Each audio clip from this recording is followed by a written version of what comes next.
আসসালামু আলাইকুম শিক্ষার্থীরা, কেমন আছো? আশা করছি সবাই নিরাপদে আছো, ভালো আছো। অনার্স চতুর্থ বর্ষের ছাত্ররা, তোমাদের সাথে আজকের এই অনলাইন ক্লাসে উপস্থিত আছি আমি নিগার পারভিন, সহকারী অধ্যাপক, উদ্ভিদ বিজ্ঞান বিভাগ, ঢাকা কলেজ, ঢাকা। অনার্স চতুর্থ বর্ষের ছাত্ররা, তোমাদের সাথে আজকে চতুর্থ বর্ষের প্রথম ক্লাস আমার, মানে এই ইয়ারের জন্য প্রথম ক্লাস। যদিও আমি গত বছর অনলাইনে ক্লাস নিয়েছি ফোর্থ ইয়ারদের জন্য, ছাত্রদের জন্য।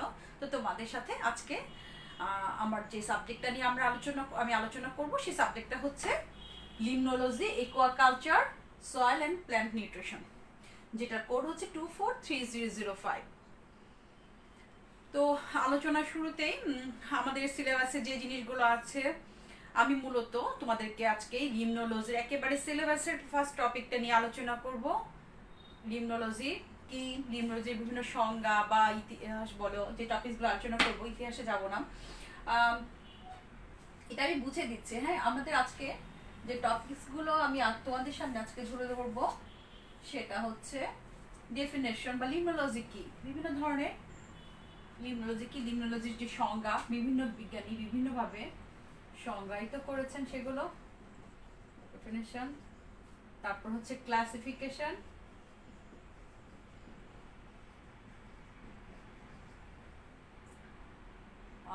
ইম্পর্টেন্স,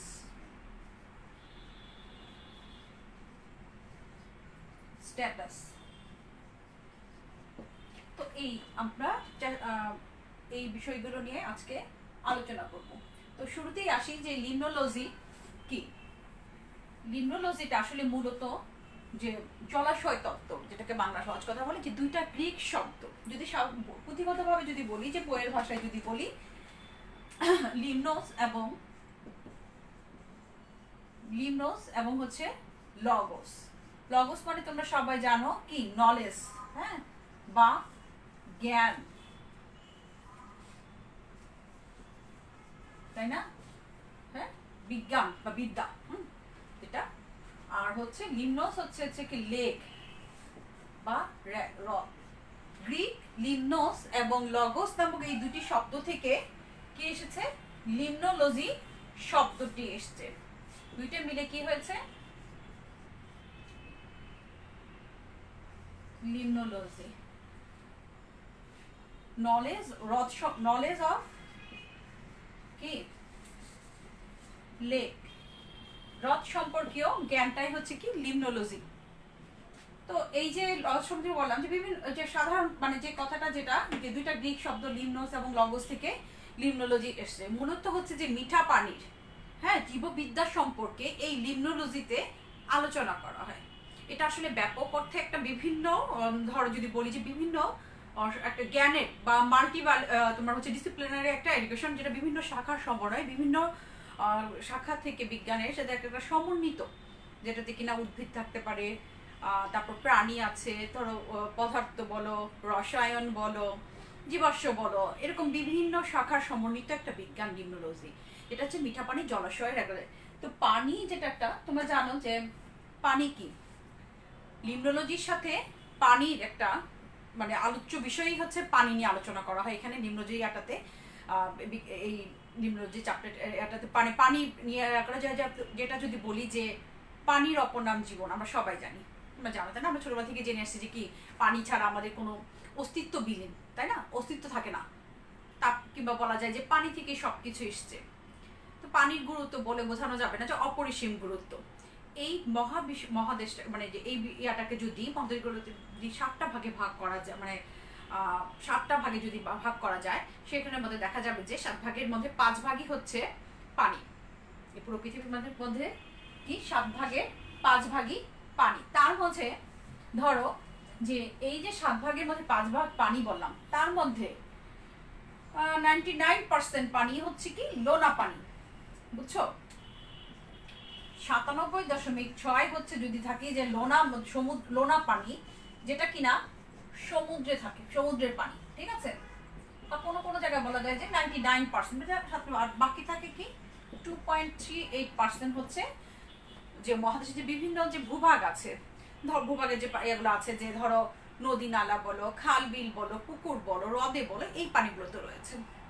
তো এই যে 2.3% 8% বললাম, তার মধ্যে আবার হচ্ছে কি 80% পানি রয়েছে কোথায়, এই 2.38% কিন্তু মিঠা পানির কথা বললাম, ঠিক আছে, বা স্বাদু পানির কথা বললাম।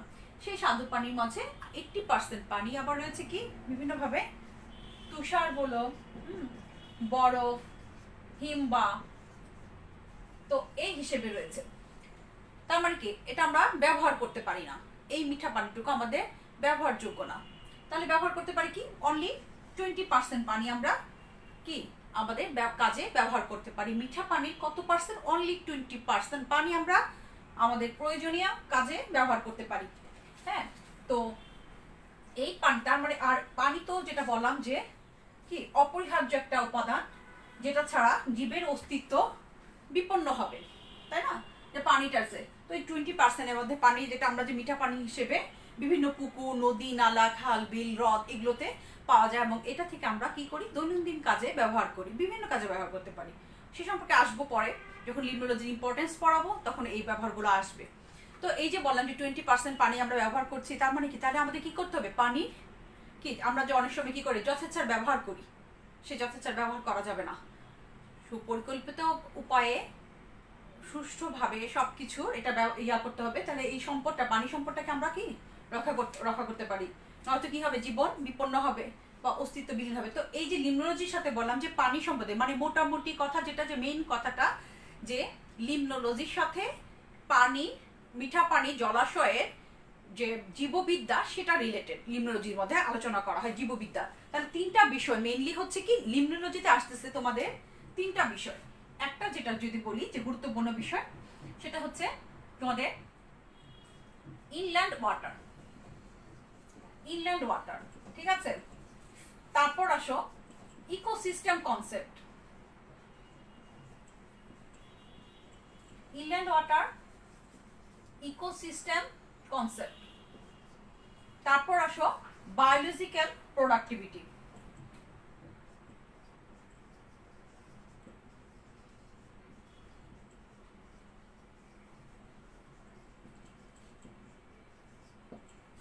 এই তিনটা মেইন কথা হচ্ছে লিম্নোলজির সাথে রিলেটেড যে মেইন জিনিসটা, যেটা হচ্ছে কি যে জলাশয়ের জীববিদ্যা সম্পর্কে অধ্যয়ন, যেটা হচ্ছে ইনল্যান্ড ওয়াটার, ভূভাগস্থ যে যেসব জলাশয় আছে, যেমন হচ্ছে বিভিন্ন নদী নালা বলো, পুকুর বলো, খাল বিল বলো, হ্রদ বলো, হ্যাঁ, সেটাকে সেই পানিগুলো যে ইনল্যান্ড ওয়াটার রিসোর্স, ভূভাগস্থ পানি সম্পদ, ঠিক আছে, ইনল্যান্ড ওয়াটার রিসোর্স। তারপর হচ্ছে ইকোসিস্টেম কনসেপ্ট, এই যে জলাশয়গুলোতে যে একটা বাস্তুতন্ত্র, যেটা কিনা উদ্ভিদ, প্রাণী, বিভিন্ন অণুজীব বাস করে, সেইটাই তাদের যে একটা ইকোসিস্টেম গড়ে ওঠে, সেই ইকোসিস্টেম ধারণা। এবং হচ্ছে বায়োলজিক্যাল প্রোডাক্টিভিটি, সেখানে হচ্ছে যে জৈব উৎপাদন হয়, হ্যাঁ, সেই সব কিছু মিলে যে তাদের একটা ইন্টারাকশন, বা যে যে এইসব এর উৎপাদন বলো, বন্টন বলো, প্রাচুর্য বলো, এই যে একটা ইন্টারাকশন চলে প্রতিনিয়ত। তো এই যে এইগুলো নিয়ে অধ্যয়নটাই হচ্ছে মেইনলি হচ্ছে লিম্নোলজির মূল আলোচ্য বিষয়, এটাই লিম্নোলজি, ঠিক আছে। এখানে যেটা বলছি যে inland water resource, ecosystem concept and হচ্ছে বায়োলজিক্যাল প্রোডাক্টিভিটি।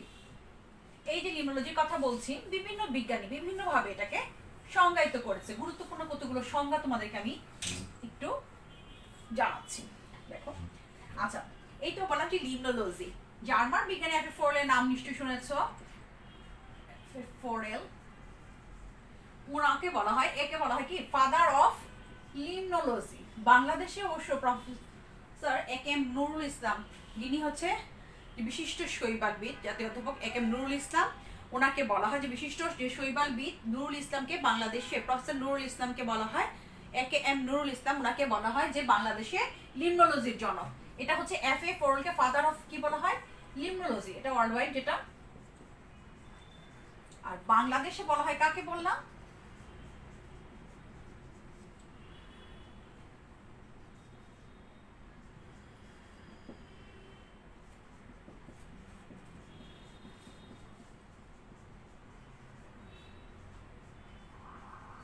বাংলাদেশে এ কে এম নুরুল ইসলামকে, professor A K M Nurul ইসলামকে বলা হয় যে লিম্নোলজির জনক বলা হয়। তো এই যে বিভিন্ন বিজ্ঞানী বললাম যেটা, যে ওনারা আবার এই যে এক একজন, এই যে এফ এ ফোরেলের কথা বললাম যিনি লিম্নোলজির জনক, উনি লিম্নোলজিকে একভাবে সংজ্ঞায়িত করেছেন। প্রফেসর নুরুল ইসলাম, যাকে বললাম বলা হয় যে বাংলাদেশি লিম্নোলজির জনক, উনি লিম্নোলজি নিয়ে ব্যাপক গবেষণা করেছেন, ওনাকে বলা হয় বাংলাদেশের লিম্নোলজির জনক। ওনারা এক একজন এক একভাবে এই লিম্নোলজি বিষয়টা সম্পর্কে সংজ্ঞায়িত করেছেন। এফ এ ফোরেল কি বলেছেন আসো আগে ওটা দেখি, যে এফ এ ফোরেল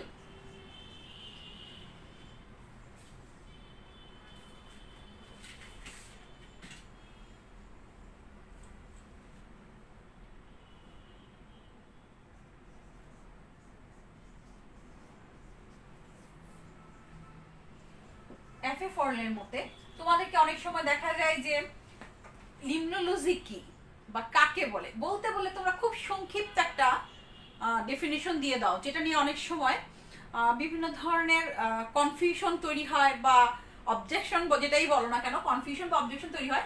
বাট তোমাদেরকে লিম্নোলজির সংজ্ঞা যখন বলবে তখন তোমরা কিন্তু একটু ডিটেলসে বুঝিয়ে বলবে। যখন অনেক সময় দেখা যায় যে ভাই তো জিজ্ঞেস করে লিম্নোলজি সংজ্ঞা কি, তা এফ এ ফরেল যে সংজ্ঞাটা দিয়েছে সেটা কিন্তু একেবারে ফেলনা একটা সংজ্ঞা না। হ্রদে ওনার মতে খুব ছোট্ট একটা সংজ্ঞা দেখেছে, হ্রদের সংক্ষিপ্তভাবে উনি বলেছে যে এটা যেহেতু নলেজ অফ লেক বা হ্রদের সম্পর্কে জ্ঞান, ইংরেজিতে আসলে মূলত এটা হচ্ছে কি মিঠা পানির জলাশয়ের যে প্রোডাক্টিভিটি বলো বা জৈব জীববিদ্যা বলো সেটা নিয়ে আলোচনা করা হয় লিম্নোলজিতে। তো এফ এ ফোরেল যেটা বলেছে যে হ্রদের সমুদ্র বিজ্ঞানকে লিম্নোলজি বলে, এটাতে কিন্তু কোনো দোষ নাই, ঠিক আছে। এটা আমরা যে এটা এফ এ ফোরেল ফাদার অফ লিম্নোলজি যাকে বলে, উনি বলেছে যে এটা কি হ্রদের সমুদ্র বিজ্ঞানকে লিম্নোলজি বলে। তোমাদেরকে অনেক সময় দেখা যায় যে এটাতে অনেকে স্যাটিসফাইড হয় না, এটা খুব আসলে বোঝা যায় না এটাতে। বাট সমুদ্র বিজ্ঞান হ্রদের সমুদ্র জিনিসটা কেমন হয়ে গেল না, যে হ্রদ সম্পর্কে আলোচনা আবার হ্রদের সমুদ্র বিজ্ঞানকে লিম্নোলজি বলে, এটাতে কিন্তু আসলে ডিটেলসে আসলে কিছু বোঝানোও যায় না বা কোনো ক্লিয়ার একটা ধারণা পাওয়া যায় না। তো এরকম আমি আরো দুই একটা সংজ্ঞা দিই, দেখো যে আরেকটু ক্লিয়ার হবে। ওয়ালস নামক একজন বিজ্ঞানী বলেছেন যে 1800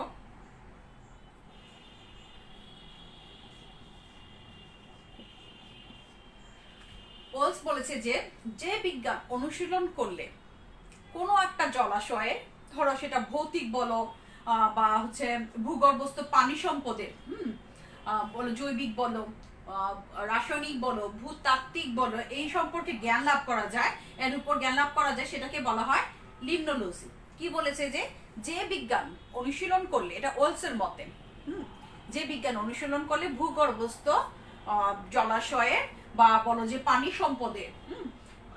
সম্পদের বিভিন্ন ধরনের যে ভৌতিক বলো, জৈবিক বলো, রাসায়নিক বলো, ভূতাত্ত্বিক ইয়া সম্পর্কে জানা যায়, যে সম্পর্কে ভূতাত্ত্বিক তথ্য সম্পর্কে বা বিষয় সম্পর্কে জানা যায়, তাকে বলা হয় লিম্নোলজি। এটা কে বলেছেন? ওয়ালস বলেছেন।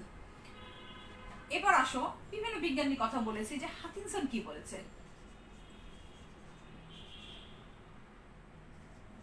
হাকিনসন 1957 উনি কি বলেছে যে একটি হ্রদের মধ্যে সমষ্টিগতভাবে, যেহেতু লিম্নোলজি কি আমরা কি বলছি যে নলেজ অফ লেক, তো হ্রদের মধ্যে সমষ্টিগতভাবে যে ভৌতিক, ভূতাত্ত্বিক, ভৌতিক, রাসায়নিক, ভৌতিক, রাসায়নিক এবং হচ্ছে যে জৈবতাত্ত্বিক জৈবিক কার্যকলাপ চলে এবং তাদের মধ্যে যে একটা ইন্টারাকশন হয়, সেই সম্পর্কে জ্ঞান অনুসন্ধানই হচ্ছে কি লিম্নোলজি।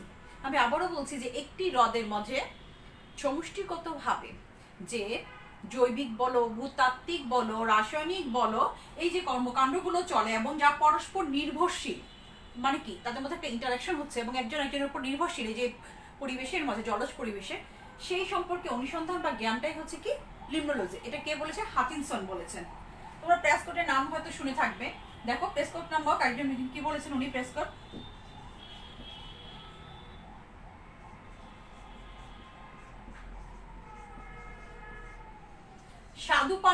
স্বাদু পানির উৎপাদনশীলতা, প্রেসকটের মতে হচ্ছে যে স্বাদু পানির উৎপাদনশীলতা, এবং এই যে স্বাদু পানির উৎপাদনশীলতা মানে কি, এই যে স্বাদু পানির সোর্স কোনগুলো, যেটা বলেছে যে পুকুর বলো, হ্রদ বলো, নদী, খাল, বিল, এগুলো হচ্ছে কি স্বাদু পানির রিসোর্স। যে স্বাদু পানির এখানে যে প্রোডাক্টিভিটি দেখা যায়, যে উৎপাদন দেখা যায়, যে সেটার স্বাদু পানির উৎপাদনশীলতা এবং এই যে উৎপাদনশীলতাকে প্রভাবিত করে যে প্রভাবক সমূহ, তাদের সম্পর্কে জ্ঞান অনুসন্ধানই হচ্ছে কি লিম্নোলজি। এটা কে বলেছে? প্রেসকট বলেছেন। এবার আসলে যে প্রফেসর নুরুল ইসলাম, যিনি বাংলাদেশের লিম্নোলজি জনক, উনি কি বলেছেন? ওনার মতে লিম্নোলজিটা হচ্ছে একটা সমন্বিত বিভিন্ন ধারার একটা কি সমন্বিত বিভিন্ন বিজ্ঞানের বিভিন্ন, যেটা বললাম যে মাল্টি ডিসিপ্লিনারি, যেটা যে জ্ঞানের সমন্বয়ে গঠিত একটা শাখা, যে বিভিন্ন মানে শিক্ষাধারা বা বিভিন্ন ধারার সমন্বয়ে একটি এমন একটা শিক্ষাধারা যেখানে হচ্ছে কি থাকবে, যেটার মধ্যে অনুশীলন করলে কোনো জলাশয়ের বিভিন্ন জীবগোষ্ঠীর সম্পর্কে জানা যাবে, তাদের বিভিন্ন, সেটা হতে পারে জৈবিক কার্যাবলী বা হতে পারে ভৌতিক কার্যাবলী কিংবা রাসায়নিক কার্যাবলী, এই জিনিসগুলো অনুসন্ধান করা যায়। মোট কথা হচ্ছে যে জলাশয়ের জীববিদ্যা এবং তার উৎপাদনশীলতা সম্পর্কে, মোট কথা হচ্ছে যে জলাশয়ের উৎপাদনশীলতা এবং হচ্ছে যে জীব সমষ্টি সম্পর্কে যে জ্ঞান আহরণ করা যে বিজ্ঞানের শাখায়, সেটাই হচ্ছে কি লিমনোলজি। মূলত লিমনোলজিতে হচ্ছে কি মিঠা পানির জলাশয়ে জীব সম্পর্কে বা জীব সমষ্টি সম্পর্কে বা বায়োলজিটা জানা যায়, যে এবং বায়োলজিক্যাল যে প্রোডাক্টিভিটি সেটা জানা যায় এই লিমনোলজিতে। এটা আসলে কি একটা ব্যাপক অর্থে বিভিন্ন শাখার সমন্বয়ে গঠিত, যেটা বলো যে মাল্টিডিসিপ্লিনারি একটা যেখানে হচ্ছে কি অন্যান্য শাখার সাথে এটা একটা লিঙ্ক রয়েছে, যে অন্যান্য শাখার সম্পর্কেও এটাতে জানা যায়, বিভিন্ন একটা শিক্ষাধারা সমন্বয় করতে, যেটা হচ্ছে জলাশয়ের মেইনলি কথা যেটা হচ্ছে যে লিমনোলজিটা হচ্ছে কি একটা মিঠা পানির জলাশয়ে যে জীব সমষ্টি বাস করে এবং তাদের মধ্যে যে ইন্টারাকশন চলে এবং তাদেরকে যে প্রভাবিত করে যে বিভিন্ন উপাদানগুলো আছে, সেটা হতে পারে ভৌতিক উপাদান, হতে পারে জৈবিক উপাদান, হতে পারে ভূতাত্ত্বিক বিভিন্ন উপাদান হতে পারে, এবং তাদের মধ্যে যে ইন্টারাকশনটা চলে সেটাই অনুসরণ করাটাই হচ্ছে কি লিমনোলজির মূল আলোচ্য বিষয়। যেটা আমি বলছিলাম যে একটু আগে বলেছি যে লিমনোলজি মেইন ক্ষেত্র হচ্ছে তিনটা বিষয়, ইনল্যান্ড ওয়াটার রিসোর্স, তিনটা বিষয় আবারও বলছি যে কি লিমনোলজি পড়তে গেলে আসলে ব্যাপক করতে, যেটা যদি বলি যে ইনল্যান্ড ওয়াটার রিসোর্স,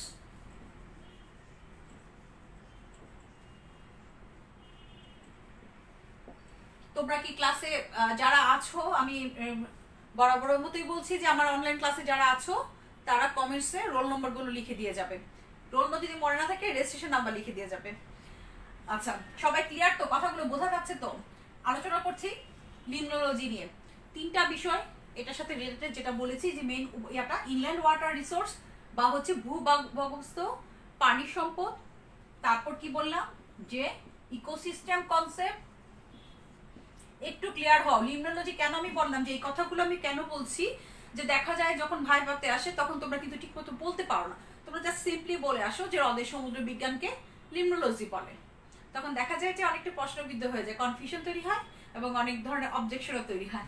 ঠিক আছে, যে সেটার জন্য ক্লিয়ার করার জন্য আমি বারবার খালি আমি তোমাদেরকে এই কথাগুলো বোঝাচ্ছি, ইকোসিস্টেম কনসেপ্ট। ঠিক আছে, এরপর আসো আরেকটা কি বলেছি মনে আছে, বায়োলজিক্যাল কি প্রোডাক্টিভিটি।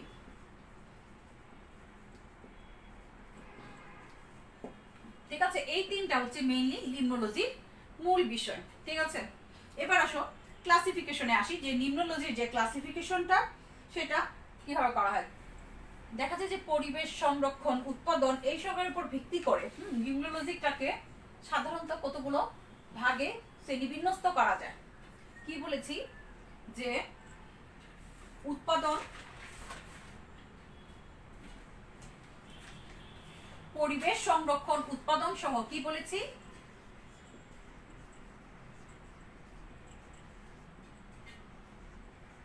পরিবেশ সংরক্ষণ, উৎপাদন সমূহ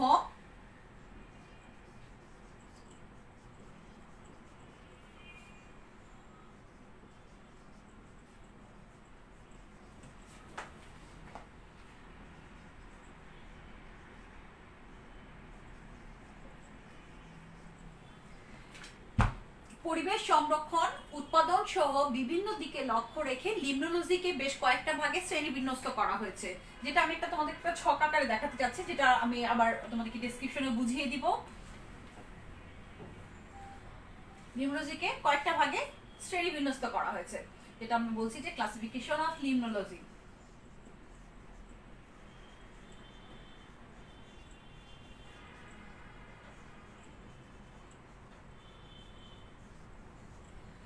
মেইনলি তিনটা ভাগে ভাগ করা হয়েছে, এটা আবার কয়েকটা ভাগে ভাগ আছে। দেখো, নাম্বার 1টা হচ্ছে কি ফিজিক্যাল লিমনোলজি,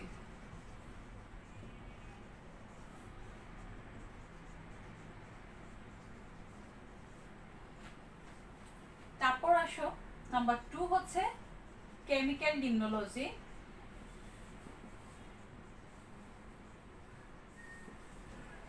নাম্বার 3 হচ্ছে বায়োলজিক্যাল লিমনোলজি।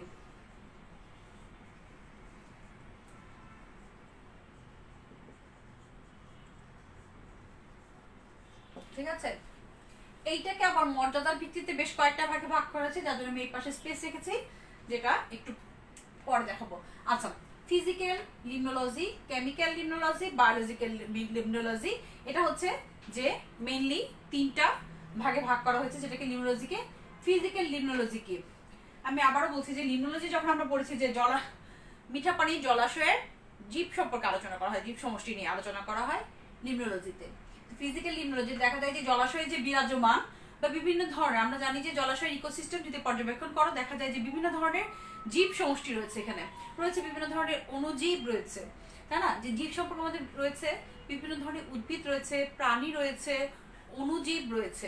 হ্যাঁ, তো এই যে বিরাজমান বিভিন্ন ধরনের যে জীবকোষ্ঠী, হ্যাঁ, তো এইটা আবার ইকোসিস্টেম যখন তোমরা পড়েছো জানো যে কি একটা কোনগুলো উৎপাদক আছে, খাদক আছে, ডিকম্পোজার বা যেটাকে বলা হয় যে পচনকারী বা বিয়োজক আছে। তো এরকম আর কি, যে যদি বলা যায় একটা জলাশয়ে যে বিরাজমান যে জীব সমষ্টি থাকে তাদের হচ্ছে বৃদ্ধি বলো, বিপাক বলো, উৎপাদন বলো, বন্টন, এগুলোর উপর যে বিভিন্ন ধরনের ভৌতিক যে প্রভাব মানে প্রভাব, ভৌতিক বিষয়তে যেমন হচ্ছে যে ধরো ভৌত প্রভাবক যেগুলো কাজ করে, যেমন হচ্ছে যে আলো বলতে পারো, তাপমাত্রা বলতে পারো, আলোর তারতম্য। কারণ কি যদি বলি যে জলাশয়ের ক্ষেত্রে যদি বলি, জলাশয়ের বিভিন্ন গভীরতা দেখা যায় যে আলোর তারতম্য দেখা যেতে পারে, তাপমাত্রা তারতম্য দেখা যেতে পারে, পানির আলোড়ন দেখা যেতে পারে। এইগুলো হচ্ছে কি তার ভৌত প্রভাবক। হ্যাঁ, এই ভৌত প্রভাবকগুলো এই যে বললাম যে বিরাজমান জলাশয়ের মধ্যে যে জীবগোষ্ঠী থাকে তাদের বৃদ্ধিতে, বিপাকে, উৎপাদনে, বন্টনে বা প্রাচুর্যে এই যে ভৌত উপাদানগুলোর কথা বললাম সেগুলোর যে ভূমিকা সেই সম্পর্কে আলোচনা করা হয় ফিজিক্যাল লিমনোলজিতে। সেগুলো নিয়ে আলোচনা এবং গবেষণা করা হয়। মোট কথা হচ্ছে যে ফিজিক্যাল লিমনোলজিতে বিভিন্ন ধরনের ভৌত উপাদান জলাশয়ে যে জীবগোষ্ঠী রয়েছে সেগুলোর বৃদ্ধিতে বলো, বিপাকে বলো, উৎপাদন, বন্টন বা প্রাচুর্যের উপর ভূমিকা রাখে। কোনগুলো? সেটা হচ্ছে আলো বলতে পারো, তাপমাত্রা বলতে পারো, বর্ণ বলতে পারো, পানির আলোড়ন বলতে পারো। এগুলো বিভিন্ন ভৌত উপাদান পুকুরে বা হ্রদে বা খাল, বিল, নদী, নালা, মোট কথা হচ্ছে জলাশয়ে যে জীবগোষ্ঠী আছে তাদের উপর যে প্রভাব বিস্তারটা করে ভৌত উপাদানগুলো, সেটা সম্পর্কে আলোচনা এবং গবেষণা করা হয় কোথায়? এই ফিজিক্যাল লিমনোলজিতে। দেন আসো যে কেমিক্যাল লিমনোলজি, এখানে কি করা হয় যে এই সেম যদি বলি আমি আবার যে প্রাকৃতিক জলাশয়ের মধ্যে যে জলাশয়ের মধ্যে যে জলজ জীবের বিস্তারে, হ্যাঁ, পানিতে অবস্থিত বিভিন্ন রাসায়নিক উপাদান, পানিতে থাকে কি ধরনের বিভিন্ন রাসায়নিক উপাদান থাকে, যেমন বিভিন্ন ধরনের অ্যাসিড, জৈব অ্যাসিড থাকতে পারে, বা হচ্ছে যে তোমার হলো বিভিন্ন ধরনের থাকতে পারে, পুষ্টি উপাদান থাকতে পারে, জৈব বস্তু হিসেবে বিভিন্ন ধরনের রাসায়নিক পদার্থ থাকতে পারে। এগুলো কি ভূমিকা রাখে? যে রাসায়নিক পদার্থগুলো, জৈব উপাদানগুলো, যে কেমিক্যাল বা জৈব উপাদানগুলো, যে উদ্ভিদের যে প্রাকৃতিক যে কথাটা বললাম যে জলাশয়ে যে জীবগোষ্ঠী আছে তাদের মধ্যে যে বিভিন্ন ধরনের রাসায়নিক পদার্থ যে ভূমিকা রাখে বা প্রভাব বিস্তার করে সে সম্পর্কে যে আলোচনা বা গবেষণা করা হয় সেটাকে বলা হয় কেমিক্যাল লিমনোলজি। বিশেষ করে পানির পিএইচটা এটা মুখ্য ভূমিকা পালন করে এক্ষেত্রে একটা। ঠিক আছে, এরপর আসলে যে বায়োলজিক্যাল লিমনোলজি, এক্ষেত্রে হচ্ছে যে যদি বলি যে বায়োলজিক্যাল হচ্ছে বায়োলজি তো জানো যে তোমরা হচ্ছে জীববিদ্যা। তো বায়োলজিক্যাল লিমনোলজিতে কি হয় যে এখানে দেখা যায় যে স্রোতপ্রবাহ বা স্থির পানি জলাশয়ে দেখা যায় যে বসবাসকারী যে জীব সমষ্টি থাকে তাদের মধ্যে যে জীবগোষ্ঠীগুলো থাকে, যেমন যেটা বলেছি যে পানিতে কিরকম থাকতে পারে, বিভিন্ন ধরনের জীব গোষ্ঠী থাকতে পারে, উদ্ভিদ থাকতে পারে, প্রাণী থাকতে পারে। এদের কোনগুলো উদ্ভিদগুলো সাধারণত কি বলা হয়? উৎপাদক বলা হয়। বিভিন্ন ধরনের প্লাঙ্কটনিক শৈবাল থাকে যে বা ছোট ছোট গাছপালা থাকে বা উদ্ভিদ যেগুলো থাকে সেগুলো সাধারণত কি হয়? উৎপাদক হয়। খাদক সাধারণত প্রাণীগুলো হচ্ছে খাদক বলো বা বিয়োজক বলো, এবং তাদের মধ্যে যে ইন্টারাকশনটা থাকে সে সম্পর্কে যে আলোচনা করা হয়, অর্থাৎ তাদের মধ্যে যে ইন্টারাকশন বা আন্তঃক্রিয়া চলে সে সম্পর্কে আলোচনা করা হয় এই বায়োলজিক্যাল লিমনোলজিতে। বোঝাতে পেরেছি?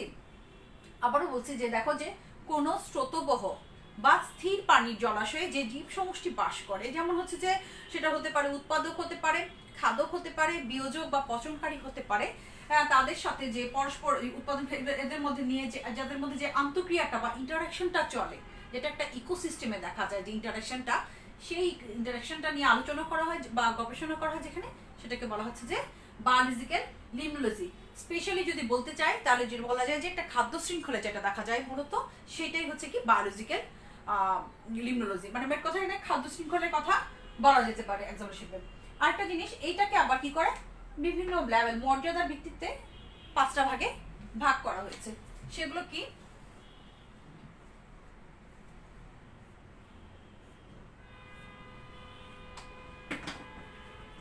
নাম্বার 1 যদি বলি,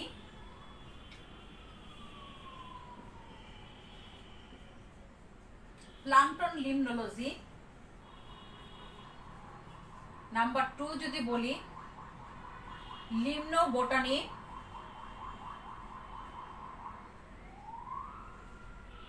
লিমনোজুলজি।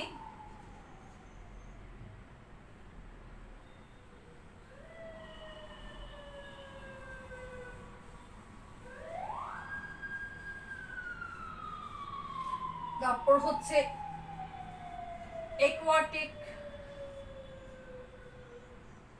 লিমনোলজি। মাইক্রো অর্গানিজম বলে যে মাইক্রোবায়োলজি বলা হয়, একুয়াটিক মাইক্রোবায়োলজি।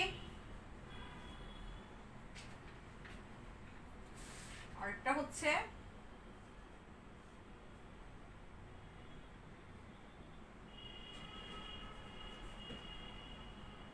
পেলিও লিমনোলজি।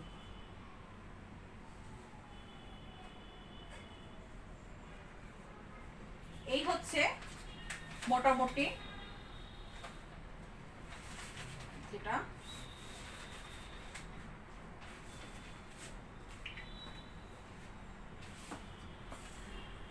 এখান থেকে মনে হয় দেখা যাচ্ছে তোমাদের, ঠিক আছে? কি বলেছি যে বায়োলজি, এখানে মোট কথা যে ক্লাসিফিকেশনে বলেছি যে 3টা টাইপ, যেটা হচ্ছে যে পরিবেশ সংরক্ষণ উৎপাদন সহ বিভিন্ন ভাগে ভাগ করার প্রতি লক্ষ্য রেখে লিমনোলজিকে মেইনলি 3টা ভাগে ভাগ করা হয়েছে। একটা হচ্ছে ফিজিক্যাল লিমনোলজি, একটা কেমিক্যাল লিমনোলজি, একটা হচ্ছে বায়োলজিক্যাল লিমনোলজি। এই বায়োলজিক্যাল লিমনোলজিকে আবার হচ্ছে কিসের উপর বেসিসে ভিত্তি করে করা হয়েছে, যে মর্যাদার ভিত্তিতে এটাকে ভাগ করা হয়েছে 5টা ভাগে। একটা হচ্ছে প্লাঙ্কটন লিমনোলজি, একটা লিমনো বোটানি, একটা লিমনোজুলজি, একুয়াটিক মাইক্রোবায়োলজি এন্ড হচ্ছে পেলিও লিমনোলজি। এবার আসো এই জিনিসগুলো কি। এই যে প্লাঙ্কটন লিমনোলজি বললাম, সেখানে দেখা যায় যে প্লাঙ্কটন কোনগুলো। প্লাঙ্কটন আবার দুই রকম হতে পারে, একটা জু প্লাঙ্কটন, একটা হচ্ছে কি ফাইটোপ্লাঙ্কটন। প্লাঙ্কটন হচ্ছে সাধারণত দেখা যায় যে জলাশয়ের পানিতে, মানে প্রাকৃতিক মুক্ত পানিতে যে দেখা যায় যে পানির সাথে ভাসমান থাকতে পারে যে উদ্ভিদগুলো থাকে বা প্রাণীগুলো থাকে, সেটাকে বলা হয় প্লাঙ্কটন বলা হয়। তো এই যে এই সম্পর্কে নিয়ে আলোচনা করা হয়, যেটাতে লিমনোলজির যে শাখা, সেটাকে বলা হয় প্লাঙ্কটন লিমনোলজি। লিমনো বোটানিটা যেটা হচ্ছে কি উদ্ভিদ প্রাথমিক উৎপাদনশীলতা, যে উদ্ভিদগুলোকে মানে উৎপাদনশীলতার ভিত্তিতে যে উদ্ভিদগুলোকে, যে প্রাথমিক জলাশয়ে যে প্রাথমিক উৎপাদনকারী হিসেবে যে উদ্ভিদগুলো দেখা যায় থাকে, সেটাকে বলা হয় যে লিমনো বোটানিতে বলা হয় যে উদ্ভিদ মানে প্লান্টনিক উদ্ভিদগুলোকে মেইনলি হচ্ছে যে এইটার উৎপাদনের উপরে ভিত্তি করে কোনো একটা জলাশয়ের উৎপাদন নির্ভর করে। এই লিমনো বোটানিতে সেই সম্পর্কে আলোচনা করা হয়, যেটা থাকে সেটা হচ্ছে লিমনো বোটানি। মানে এখানে হচ্ছে তোমরা তো জানো যে উদ্ভিদ কি, উদ্ভিদকে বলা হচ্ছে যে প্রাথমিক উৎপাদকটা হচ্ছে উদ্ভিদ। এবং জলাশয়ে দেখা যায় যে বিভিন্ন ধরনের প্লাঙ্কটনিক শৈবাল থাকে, যেগুলোকে বলা হয় যে প্রাথমিক উৎপাদক। হ্যাঁ, তো এটার এই যে প্রাথমিক উৎপাদকের যে পুষ্টি ধাপের বিভিন্ন শেষ পর্যায়ে যে প্রাণীগুলো থাকে বা খাদক হিসেবে, সেটাকে বলা হচ্ছে, সেটা হচ্ছে কি সেটার সাথে যে রিলেটেড, সেটা হচ্ছে কি লিমনোজুলজি।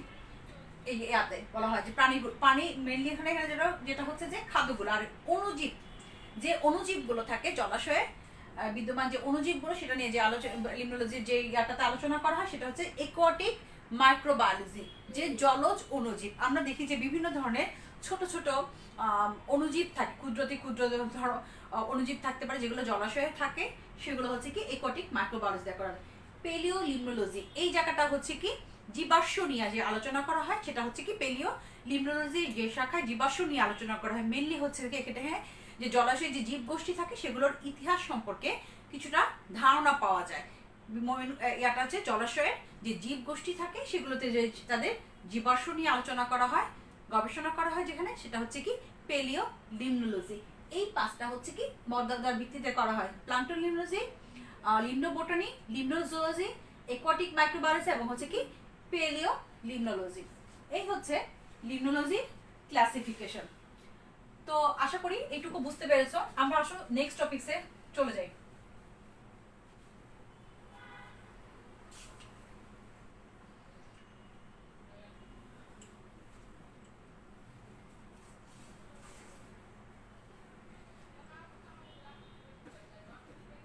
নেক্সট টপিকসটা কি? Importance of লিমনোলজি।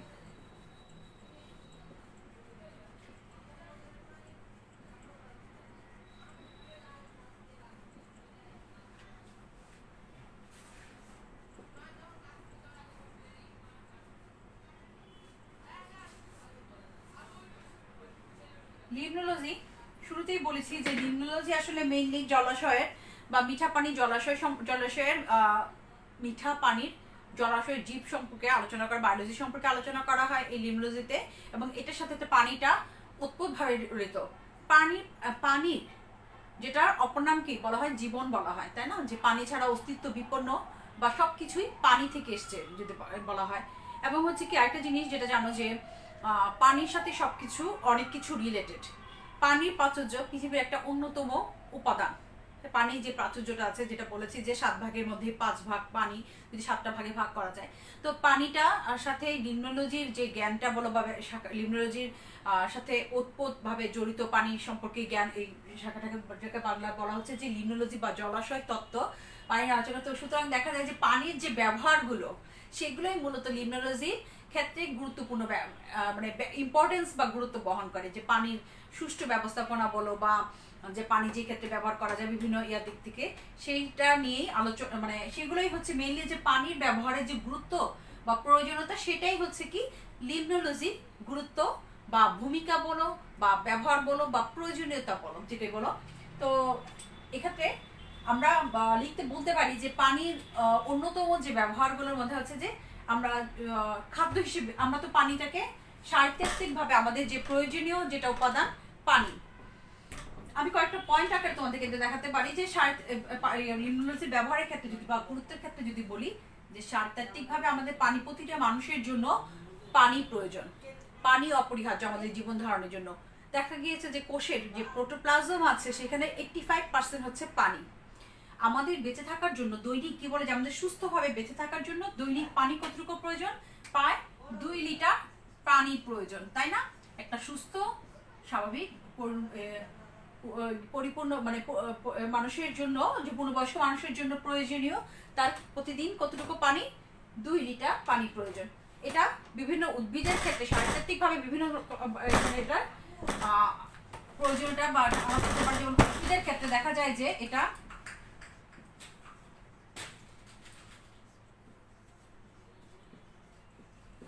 70 থেকে 90%। আবার যদি বলি শৈবালের ক্ষেত্রে যদি বলো 98%। এটা হচ্ছে নাম্বার 1 পয়েন্ট। তাহলে কি হলো যে শারীরতাত্ত্বিকভাবে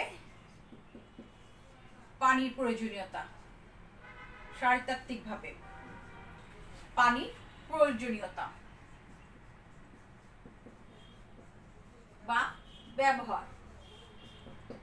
আসলে কি এই টাইপের কোশ্চেন গুলো যখন আসে যে কোনো গুরুত্ব বলো বা ব্যবহার বলো, সেক্ষেত্রে তোমরা অবশ্যই পয়েন্ট আউট করে দিবে, তাহলে মার্কস ক্যারি করে এই জিনিসগুলোতে পয়েন্ট আকারে দিলে। ঠিক আছে? সাহিত্যিকভাবে পানির প্রয়োজনীয়তা যদি বলি যে, তাহলে যেটা বললাম যে একজন সুস্থ স্বাভাবিক পূর্ণাঙ্গ মানুষের জন্য প্রতিদিন কি দরকার? যে 2 লিটার পানি প্রয়োজন হয়। এবং এটা ভ্যারি করে বিভিন্ন উদ্ভিদের ক্ষেত্রে যদি বলো যে উদ্ভিদের ক্ষেত্রে এটা 70 থেকে 90%, বা শৈবালের ক্ষেত্রে হচ্ছে 98%, এরকম ভাবে এটা ভ্যারি করে। তার মানে কি যে পানি অপরিহার্য একটা জীবদেহের জন্য, যে কোনো জীবদেহের জন্য পানি প্রয়োজনীয়তা বলে শেষ করা যাবে না। পানি ছাড়া জীবের অস্তিত্ব কি বিপন্ন হয় হবে এবং হুমকির সম্মুখীন হয়ে যায়। আচ্ছা, নাম্বার 2 যদি বলি, নাম্বার 2 হচ্ছে কি বলবো বলো,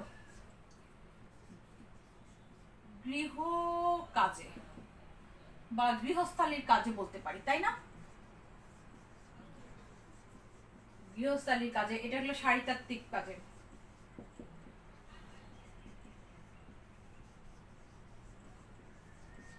তারপর হচ্ছে পুষ্টি উপাদান হিসেবে, পুষ্টির উৎস হিসেবে। তারপর হতে পারে হচ্ছে বলবো বলো? জলবিদ্যুৎ উৎপাদনে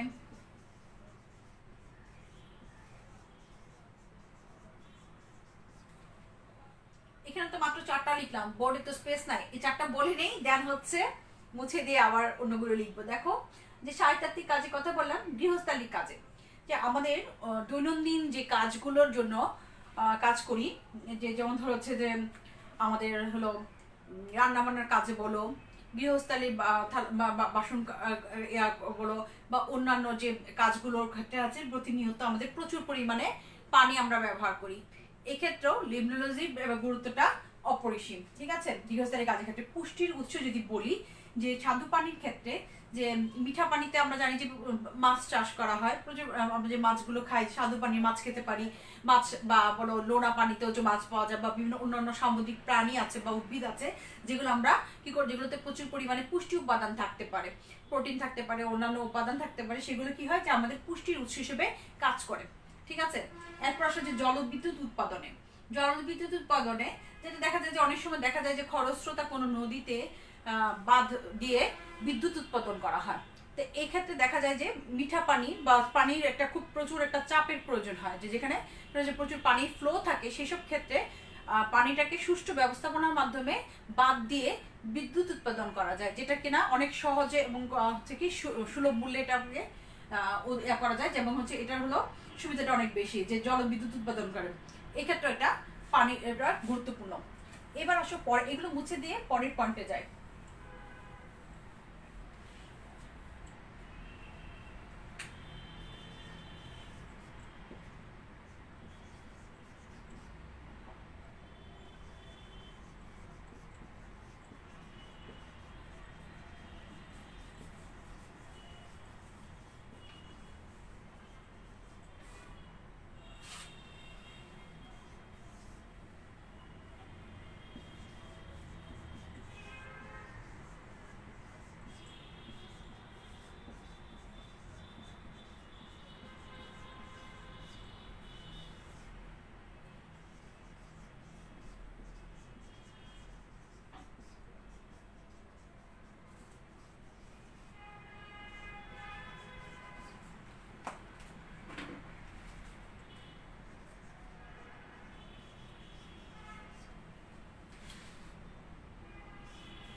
আচ্ছা, কি লিখেছি দেখো, যে যানবাহন এবং কলকারখানার কাজে দেখা যায় যে কলকারখানায় বিভিন্ন যন্ত্রপাতি ঠান্ডা করার জন্য পানি কাজে লাগতে পারে, বা বিভিন্ন জায়গায় মানে গার্মেন্টস ফ্যাক্টরিতে যদি বলি, বা শিল্প কারখানায় বিভিন্ন উৎপাদনের জন্য পানির প্রয়োজন হতে পারে। ঠিক আছে, যেটা শিল্প কারখানায় বলো বা সার কারখানায় বলো, বা হচ্ছে যে বিভিন্ন গার্মেন্টস শিল্পে, পোশাক বিভিন্ন জায়গায় পানিটা প্রয়োজনীয়তা অপরিহার্য। বা যানবাহনের ক্ষেত্রে বা পার্সের ক্ষেত্রে এগুলোতে দেখা যায় যে অনেক সময় গরম হচ্ছে উত্তপ্তগুলোকে ঠান্ডা করার জন্য পানির প্রয়োজন হতে পারে। কৃষিকাজের ক্ষেত্রে পানির ভূমিকা অপরিহার্য। কিভাবে সেটা সেটা হচ্ছে যে তোমরা তো জানোই সবাই যে কৃষিকাজের জন্য পানি দরকার। কৃষিকাজে কি উদ্ভিদের বৃদ্ধির জন্য বলো, বা হচ্ছে যে উৎপাদনের জন্য, যে কোনো বা অঙ্কুরোদ্গমের জন্য পানির ভূমিকা অপরিহার্য, পানি ছাড়া যেটা অসম্ভব। আবার সেচ কাজের জন্য কি হয়, পানির প্রয়োজন হতে পারে। এক্ষেত্রে বিভিন্ন পানি সেচ মাধ্যমে পানি দেওয়া যায় উদ্ভিদ গাছে, বা হচ্ছে বৃষ্টির পানিও একটা সোর্স হিসেবে কাজ করে। তো মৎস্য কাজের সময় তোমরা তো জানো যে মাছ চাষ কোথায় করা হয়, পানিতে করা হয়। অনেক সময় দেখা যায় যে একুয়াকালচার বললেও সেই এটা ডিটেলস জানতে পারবে, আরেকটা চ্যাপ্টার আরেকটা অংশ আছে তোমাদের একুয়াকালচার, যখন যেখানে জল চাষের মধ্যে আমরা এটা নিয়ে আলোচনা করবো তখন। তারপর শুধু এইটুকু জানো যে মৎস্য চাষের ক্ষেত্রে পানির প্রয়োজনীয়তা রয়েছে। বর্জ্য পদার্থ নিষ্কাশন, দেখা যায় যে বর্জ্য পদার্থ বা পয় নিষ্কাশনের ক্ষেত্রে পানির ভূমিকা গুরুত্বপূর্ণ। তো উন্নত বিশ্বে আবার দেখা যায় যে এই যে বর্জ্য পদার্থগুলো রিসাইকেল বিনের মাধ্যমে দেখা যায় যে এটাকে পরিশুদ্ধ করে উপযোগী ধরো যে বিভিন্ন ধরনের গুরুত্বপূর্ণ সার তৈরি করা যেতে পারে এটা থেকে, যেটা উন্নত বিশ্বে কি করা হয়, এটা রিসাইকেল বিনের মাধ্যমে বর্জ্যটাকে করা হয়, পিউরিফাই করা হয়। তো এখানে দেখা যায় যে আমাদের দেশে যদি যে লিমনোলজির জ্ঞানকে কাজে লাগিয়ে যদি উন্নত বিশ্বের মতো সুষ্ঠু ব্যবস্থাপনার মাধ্যমে আমরা কি করতে পারি, যে এই যে দূষিত পদার্থগুলো দূষণ নিয়ন্ত্রণের ক্ষেত্রে ভূমিকা রাখতে পারি, লিমনোলজির সঠিক ব্যবস্থাপনা এবং হচ্ছে এটার সঠিক প্রয়োগের মাধ্যমে আমরা লিমনোলজির জ্ঞানের আমরা এই কাজগুলো করতে পারি। তো আরেকটা এই যে এইখানে গেল 9টা পয়েন্ট। এরপর আসো নেক্সট পয়েন্ট কি,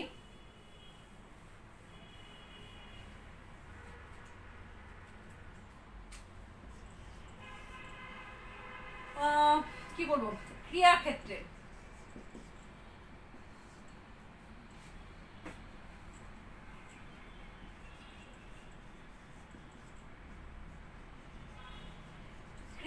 ক্রিয়াক্ষেত্রে বুঝতেই পারছো যে বিভিন্ন ধরনের খেলাগুলো পানিতে হয়।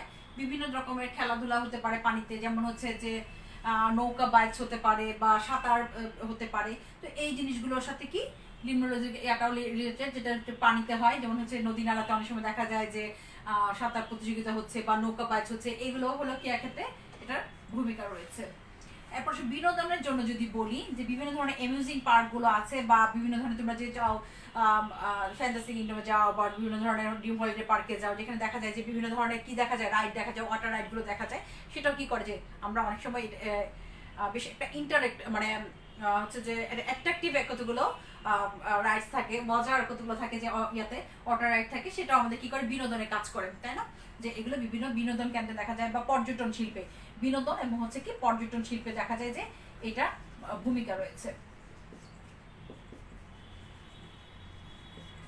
তারপর বলতে পারো যে ঝিনুক মুক্তা চাষে যদি বলো, যে দেখা যায় যে ঝিনুক উৎপাদন করে এর ভিতরে থেকে কি করে মুক্তা চাষ করা যায়। ঝিনুকের মধ্যে তো মুক্তা থাকে, তো যদি আমরা ঝিনুক উৎপাদন করে অনেক জায়গায় দেখা যায় যে সমুদ্র সাগর এলাকায় বা হচ্ছে বিভিন্ন জলাশয়ের মধ্যে কি করা যায়, যদি ঝিনুক চাষ করা বা ঝিনুক উৎপাদনের মাধ্যমে মুক্তা চাষ করা হয়, এটা বেশ কর্মসংস্থানের সহায়তা করে এবং হচ্ছে আবার কি বৈদেশিক মুদ্রাও অর্জন করা যায় বা অর্থনৈতিকভাবে এটা স্বাবলম্বী হওয়া যায় এই ইয়ার মাধ্যমে, যে মুক্তা চাষ করে। যেমন হচ্ছে মায়ানমারে কিন্তু এই মুক্তা চাষের এই ইয়াটা বেশ মানে উল্লেখযোগ্য।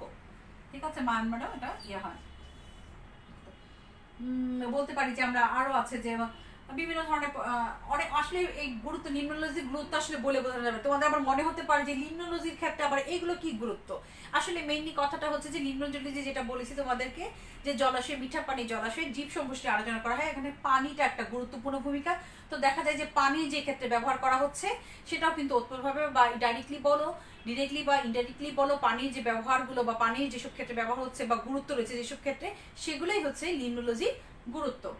তো এরকম আর কি কি বলেছি বিনোদন মধ্যে এবং হচ্ছে জলপথে যদি বলি যে জলপথ হিসেবে, যে দেখা যায় যে জলপথ হিসেবে আমরা দেখা যায় যে নদী যেগুলো হচ্ছে নদী পথে যে যাওয়া যায়, যে লঞ্চে বলো, স্টিমারে বলো বা জাহাজে করে এক জায়গা থেকে আরেক জায়গায় যাওয়া যায়, যেটা জলপথ হিসেবে ব্যবহার করা হয়, সেটা জলপথ হিসেবেও এটা গুরুত্ব রয়েছে পানি। ঠিক আছে, এক জায়গা থেকে আরেক জায়গায় যেতে বা বিনোদনের কাজে বা যে কোনো জায়গায় বলো যে আমরা যে অনেক সময় দেখা যায় যে নদী পথে কোনো জায়গায় যেতে গেলে আমাদের কি নদী পথটা একমাত্র পথ থাকে, জলপথটাই একমাত্র মাধ্যম রয়েছে। এখন অনেক জায়গা রয়েছে যে লঞ্চে যেতে হয় বা জাহাজে যেতে হয় বা স্টিমারে যেতে হয়, তো সেসব ক্ষেত্রে জলপথ হিসেবেও পানির গুরুত্ব রয়েছে।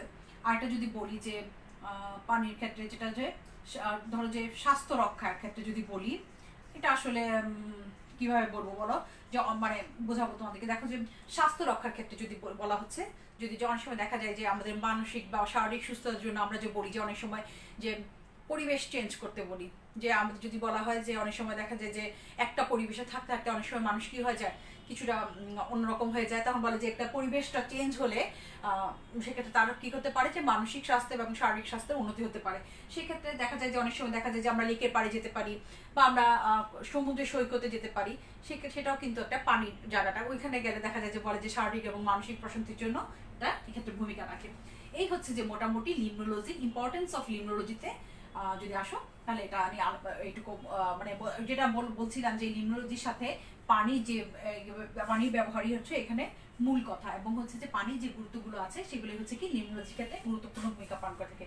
উন্নত দেশগুলোতে দেখা যায় যে লিম্নোলজির জ্ঞানের সুষ্ঠু ব্যবস্থাপনা, সুষ্ঠু প্রয়োগে, লিম্নোলজির জ্ঞানের সুষ্ঠু প্রয়োগের মাধ্যমে ওরা অনেক ক্ষেত্রে বেশ গুরুত্ব মানে অনেক ক্ষেত্রে অনেক দূর এগিয়েছে। যেমন হচ্ছে যে আমাদের দেখা যায় যে অনেক ক্ষেত্রে যে এই যে আমাদের জলাশয়ের পানিগুলো আমরা দেখা যায় যে পানি যথেচ্ছা ব্যবহার করতেছি। আমরা যেটা বলেছি যে লিম্নোলজির ক্ষেত্রে যেটা বলছি বারবার যে মিঠা পানির মাত্র 20% যে মিঠা পানির আমরা ব্যবহার করতে পারি অনলি 20% বা 80%ই বিভিন্ন তুষার বলো, বরফ বলো, হিমবাহ বলো এই হিসেবে রয়েছে। আমাদের যে ব্যবহারযোগ্য খাওয়ার পানি বা স্বাদু পানি বা মিঠা পানি যে বলো না কেন, সেগুলোর পরিমাণ খুব সীমিত। আমাদেরকে কি করতে হবে, পরিকল্পিত উপায়ে এগুলো সুষ্ঠু ব্যবস্থাপনা করতে হবে এবং হচ্ছে যে বেহিসাবি এবং যথেচ্ছা ব্যবহার থেকে এটা বন্ধ করতে হবে। এবং হচ্ছে আমরা কি করি, অনেক সময় যথেচ্ছা বা বেহিসাবি ব্যবহার করে কি করছি, একদিকে যেমন মিঠা পানির পরিমাণগুলো বা রিসোর্সগুলো কমে আসছে, অপরদিকে হচ্ছে কি যথেচ্ছা ব্যবহার করতেছি, যে দূষিত করতেছি, যত্র দূষণকারী পদার্থ ইয়ে করতেছি বা নিজেরাই দূষিত করতেছি বা উৎপদভাবে, মানে এই জিনিসগুলো হচ্ছে কি আমাদের অনেকটা হচ্ছে কি আমাদের কিছু যা আমাদের নিয়ন্ত্রণে যেগুলো আছে, যে আমাদের যে মিঠা পানির সুরক্ষার ক্ষেত্রে যেটা বলি যে আমাদের এই সম্পদের সুষ্ঠু ব্যবহার করতে হবে। কিসের তার জন্য কি প্রয়োজন, লিমনোলজি জ্ঞানের প্রয়োজন। বলা হচ্ছে যে লিমনোলজি জ্ঞানের সহায়তা বা সুষ্ঠু ব্যবস্থাপনার মাধ্যমে আমাদেরকে মিঠা পানি বলো বা আমাদের ব্যবহারযোগ্য পানি সম্পদের সুষ্ঠু ব্যবহার করতে হবে এবং হচ্ছে যে এইটা হচ্ছে রক্ষা করতে হবে। রক্ষা হলে লিমনোলজির জ্ঞানটা আবশ্যক, যেটা উন্নত বিশ্বে অলরেডি শুরু হয়েছে। যেগুলো বলেছি যে দূষণকারী পদার্থের যে একটা যে ব্যবহার করে, যে রিসাইকেল বিনের মাধ্যমে যেটা এটা পুনরায় কি করে বিশুদ্ধ করে এটাকে ধরো যে বজ্র পদার্থ মুক্ত করা যাচ্ছে, আমাদের এরকম পরিষ্কার ব্যবস্থা করতে হবে, যেখানে যে ক্ষেত্রে দেখা যায় যে লিমনোলজির জ্ঞানটা অপরিহার্য। লিমনোলজির গুরুত্ব আসলে বেশ দিন দিন গুরুত্ব বৃদ্ধি পাচ্ছে, বিশেষ করে উন্নত বিশ্বে এই জ্ঞানটাকে কাজে লাগিয়ে বেশ অনেক ক্ষেত্রে অনেক অগ্রগতি হয়েছে। যদিও বাংলাদেশে এই ক্ষেত্রে এতটা অগ্রগতি হয়নি, তবে আশা করা যায় যে বহু ভবিষ্যতে এই নিয়ে আরো কাজ করা হবে।